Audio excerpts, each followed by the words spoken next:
UKలో 1 year masters. No IELTS. దాని తర్వాత ఈ ఇందిరా పార్క్ దగ్గర జేఆర్ సొల్యూషన్స్ అని ఒక కంపెనీ ఉండే. సో, దాంట్లో జాబ్ జాయిన్ అయినా. 9,000 స్టార్టింగ్ సాలరీ ఉండే. అండ్ నాకు నచ్చినట్టుంది జాబ్ అయితే. Saturday, Sunday week off. Okay. అలాగా. So, Saturday, Sunday week off మంచిగా ఒక 2 ఇయర్స్ చేసుకున్నా.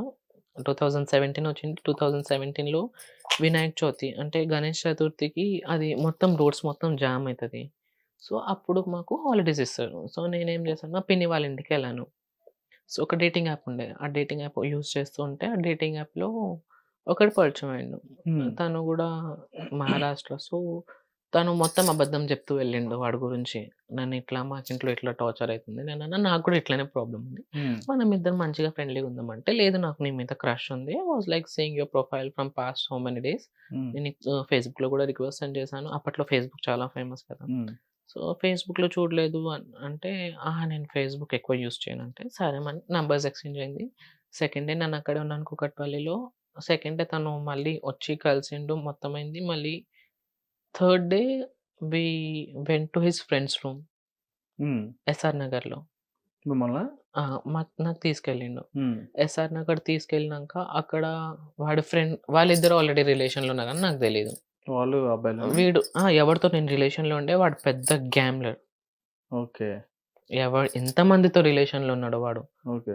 ఓకే. సో, నాకు తెలీదు. అప్పుడు ప్రేమ పవిత్రమైంది గదా! మన కోసం. అవునండి. అవును. సో, వీడేంది ఇట్లా అంటుండు, మేబీ మా ఇద్దరికి చూసి కుళ్ళేమో. సో, అందుకోసం వీడు ఇట్లా చెప్తుండు అని చెప్పి, ఒక్క నిమిషం నేను ఇక్కడ ఉండ, నేను వెళ్ళిపోతా అని చెప్పి నేను కిందికొచ్చేసిన. సో, వీడు హ్మ్. కూడా సరే అని చెప్పి కిందికొచ్చేసిండు. దాని తర్వాత మళ్ళీ 3 డేస్ తర్వాత నిమజ్జనం వచ్చింది. అక్కడైతే కూకట్పల్లిలో 6 డేస్‌కేమో తీశారు. సో, ఇక్కడ మెయిన్ నిమజ్జనం వచ్చే రోజు నెక్లెస్ రోడ్ దగ్గర వాడు గూడా వచ్చిండు. వీళ్ళ ఫ్రెండ్ ఎవరో ఎస్ఆర్ నగర్‌లోని. వాడు నేను సూసైడ్ చేసుకుంటాను, నేను అది చేస్తాను, వీడున్నాడు, వీడెందుకొచ్చిండు వీడి లైఫ్‌లోకి, మేమిద్దరం హ్యాపీగా ఉండే అది అంటే నేనన్నా నాకు తెలీదు మెయిన్ థింగ్. హ్మ్. నీకేమైనా ఉంటే వెళ్ళి వాడితోటి అడుగు. నేను చెప్పాను గదా! అప్పట్లో నేను చాలా ఫట్టుగుండే. హ్మ్. వాడు ఇంకా నీకు లవ్ చేస్తున్నా అంటే నేను సైడ్ అయిపోతా అని చెప్పిన. హ్మ్. సో, లేదు, లేదు అని చెప్పి వాడితో ఏం మాట్లాడిండో వీడు వెళ్ళి, హ్మ్. వాడు గమ్మున ఇంటికెళ్ళిపోయిండు. ఇంటికెళ్ళిపోయినంక తను సెకండ్ డే నిషిక నా పేరు తీసుకొని like I want to meet you. హ్మ్. సో, మా ఇంటి దగ్గర సాంబాబా టెంపుల్ ఉంది కాచిగూడలో. సో, అక్కడ గుడికెళ్తే మంచిగా హ్యాపీగా టైమ్ స్పెండ్ చేసిన వాళ్ళతోటి 1 అవర్. వెళ్తూ టెంపుల్‌లా? యాహ్! హ్మ్. అంటే మొత్తం కూర్చొని ముచ్చట్లు మాట్లాడుకోవడం అది ఇది. హ్మ్. వెళ్ళేటప్పుడు పెద్ద షాక్ ఇచ్చిండు. హ్మ్. Like I'm married. నాకేం మాట్లాడాలో అర్థం కాలే. 1 వీక్ అయిపోయింది. నా గురించి మొత్తం చెప్పేసిన వాడికి. ఐయామ్ మ్యారీడ్ అని చెప్తే లైక్ నాకు ఫీలింగ్స్ లేవు. ఇంట్లో వాళ్ళ ప్రెషర్ తోటి ఇట్లా ఇట్లా చేసుకున్నా నిష్క అని చెప్పి నా పేరు తీసుకొని. నేనన్నా ఓకే ఫైన్ నీకుంటే మరి నువ్వు చెప్పాల్సిండే నాకు స్టార్టింగ్‌లోనే. ఇప్పుడు ఇట్లా చెప్తే కరెక్ట్ కాదు కదా! అని చెప్పిన. లేదు తను సెపరేట్‌గా ఉంటది. నేను సెపరేట్‌గా ఉంటాను అని చెప్పిండు. సరే అని చెప్పి మళ్ళీ నమ్మేసిన వాడి మాటలు.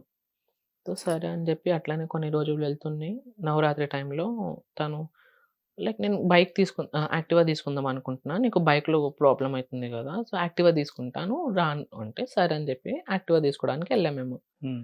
నైట్ వాళ్ళ ఫ్రెండ్ ఫార్మ్ హౌస్‌లో వాడేం కల్పించిండో నాకు తెలీదు. హ్మ్. అది నేను తాగేసిన. సెకండ్ డే మార్నింగ్ చూస్తే నా బట్టలేని వీడియోస్ అన్నీ మా పేరెంట్స్ దగ్గర వాళ్ళ గే గ్రూప్‌లో వెళ్ళిపోయింది. సో, ఇదేందబ్బా అని చెప్పి నేను అడిగితే నాకు గూడా తెలీదు ఎవరు తీశారు. రూమ్‌లో మనం ఇద్దరమే ఉన్నాము. నా న్యూడ్ వీడియోస్ ఎట్లా వెళ్తాయి బయట? హ్మ్.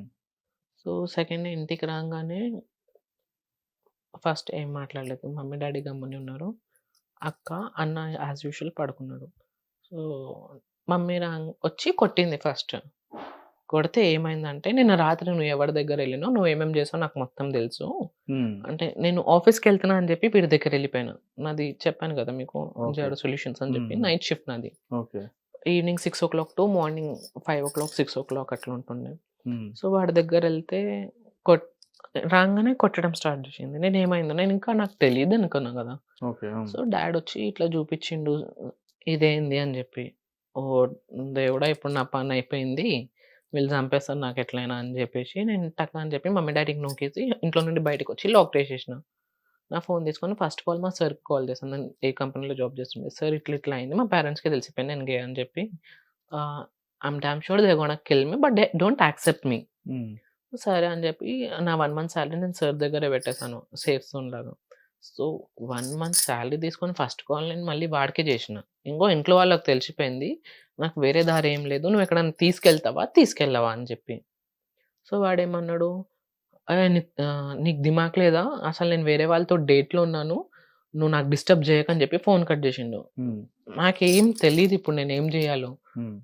అసలు అర్థం అవ్వ టైంలో మళ్ళీ గ కొంచెం సేపయ్యాక మా అక్క వాళ్ళు ఫోన్ చేసి, "అరే ఇట్లా డాడీకి హార్ట్ అటాక్ వచ్చింది. మమ్మీకి ఇది అయిపోతుంది" అది ఇది అని చెప్పి. నాకు హ్మ్. తెలిసి ఇవన్నీ అబద్ధాలు.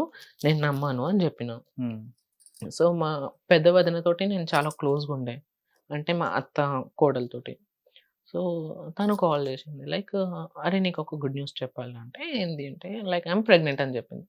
సో హ్మ్. ఇవన్నీ మర్చిపోయి నేను మా వదిన దగ్గర వెళ్ళిపోయాను. హ్మ్. సో అక్కడ వెళ్ళినంక మొత్తం చెప్పిన. ఇంట్లో మొత్తం అర్థమైపోయింది. వదిన ఏం చేయాలంటే, "ఏం కాదు నువ్వు ఇక్కడే ఉండు ఒక 2, 3 డేస్. దాని తర్వాత మనం ఏమైనా ఆలోచిద్దామని" చెప్పింది. దాని తర్వాత మా అన్న నాకెప్పుడు చూసేసిండో నాకు తెలీదు. వాళ్ళకి ఫోన్ చేసి ఇంట్లో వాళ్ళకి ఫోన్ చేసి చెప్పేసిండు. ఓకే. ఇక్కడున్నాడు. మీరు నార్మల్‌గా ఉండండి. నేను చూసుకుంటానని. ఆ రోజు నైట్ మా అన్న ఫుల్ కొట్టిండు. హ్మ్. ఫుల్ కొట్టినంక దాని తర్వాత మా అంటే వదిన ఫుల్ మధ్యలో కొట్టాడంటే వచ్చింది. మిమ్మల్ని కొట్టాడా? మందు కొట్టాడా? మందు కాదు నన్ను కొట్టిండు. చెప్పండి. ఫుల్ సో కొట్టాడంటే అంత ఓకే. Drinks not allowed. హ్మ్. సో కొట్టిండు. నైట్ వదిన నాకు సేవ్ చేయడానికొస్తే వదినకి నూకేసి, లేదు వీడికి ఏదో ఒకటి జేయాలి. లేదంటే ఫ్యామిలీ పేరు ఖరాబ్ అయిపోతదని చెప్పారు. హ్మ్. సో, సరే అని చెప్పి వదిన మొత్తం ఎట్లనో అట్లా నాకు బయట పంపించేసి అది జస్ట్ నేను మా వదిన పక్క పక్కన పడుకున్నాం. నాకు చిన్న పిల్లోడిలా చూసుకుంటది. ఇప్పుడు కూడా నా ఫస్ట్ కొడుకు ఎవడంటే వీడని చెప్తుండే. హ్మ్. సో, దాని తర్వాత సెకండ్ డే మార్నింగ్ నేను స్నానానికెళ్ళినా. బయటికి రాంగానే వీళ్ళు. మా ఇద్దరిలో మాటలు నడుస్తూనే ఉంది. నాకు వాడికి. "నాకిక్కడి నుండి తీసుకెళ్ళిరా ప్లీజ్. నా దగ్గర ఇంత డబ్బులున్నాయి హ్మ్. 20,000." మీరింకా అడుగుతున్నారా? ఇంకా అడుగుతున్నా. నేను ఏం జేయాలి? ఇక్కడ ఉంటే వీళ్ళు నాకు చంపేస్తారు. ఆ!